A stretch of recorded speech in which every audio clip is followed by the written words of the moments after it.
आगामी लोकसभा चुनाव को देखते हुए उत्तर प्रदेश की सियासत गर्म हो गई है। हाल ही में पार्टी के सभी पदों से इस्तीफा देने वाले पूर्व कैबिनेट मंत्री और समाजवादी पार्टी के नेता स्वामी प्रसाद मौर्य को लेकर नई अटकलें सामने आ गई हैं। सूत्रों के मुताबिक स्वामी प्रसाद मौर्य अपनी नई पार्टी बना सकते हैं।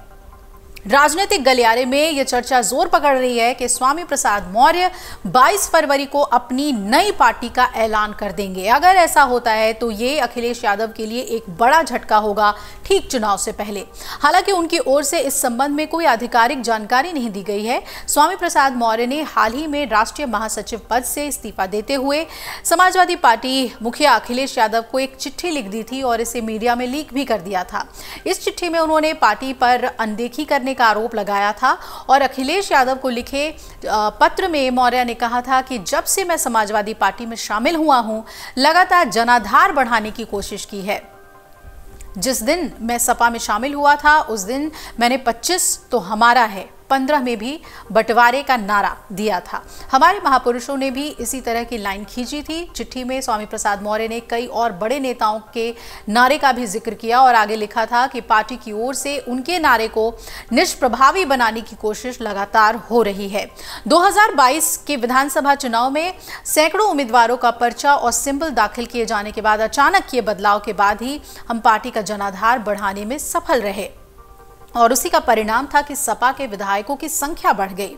एक समय कहां 45 विधायक थे, जबकि 2022 के विधानसभा चुनाव में इसकी संख्या 110 पहुंच गई।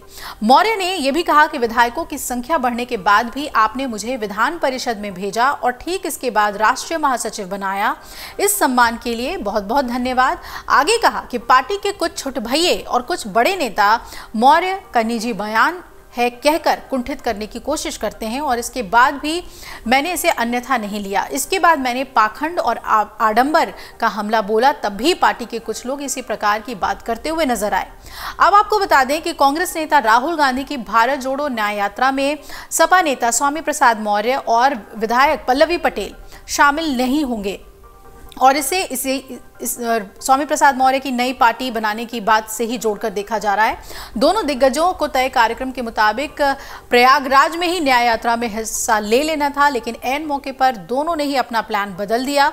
ऐसे में सियासी गलियारों में राहुल गांधी की न्याय यात्रा के लिए ये एक बड़े सियासी झटके के तौर पर भी माना जा रहा है। स्वामी प्रसाद मौर्य और पल्लवी पटेल दोनों ही प्रयागराज नहीं पहुंचे। स्वामी प्रसाद मौर्य के बाद अब पूर्व केंद्रीय मंत्री सलीम इकबाल शेरवानी ने भी राष्ट्रीय महासचिव पद से इस्तीफा दे दिया, यानी दोहरा झटका अखिलेश यादव को। यानी कि यादव मुस्लिम गठजोड़ सपा की सबसे बड़ी ताकत रही है और इन दोनों में ही अब सेंध लगती नजर आ रही है। शेरवानी के इस कदम से राजनीतिक गलियारे में भी हलचल तेज हो गई है कि अब आगे क्या होगा। ये भी कहा जा रहा है कि क्या स्वामी प्रसाद मौर्य एक एक करके अखिलेश यादव से लोगों को तोड़ सकते हैं, अलग कर सकते हैं, और अगर ऐसा होता है तो ये समाजवादी पार्टी के लिए ठीक चुनाव से पहले एक बड़ा झटका होगा। क्या कुछ चल रहा है समाजवादी पार्टी में और डैमेज कंट्रोल करने की कोशिश में अखिलेश यादव क्या करते हैं, इससे जुड़ी हुई भी अपडेट हम आपको देंगे और बयान भी बताएंगे। अगर आप ये वीडियो YouTube पर देख रहे हैं तो हमारे चैनल को सब्सक्राइब करें और बेल आइकन को दबाना ना भूलें। अगर आप Facebook पर ये वीडियो देख रहे हैं तो हमारे पेज को लाइक करें।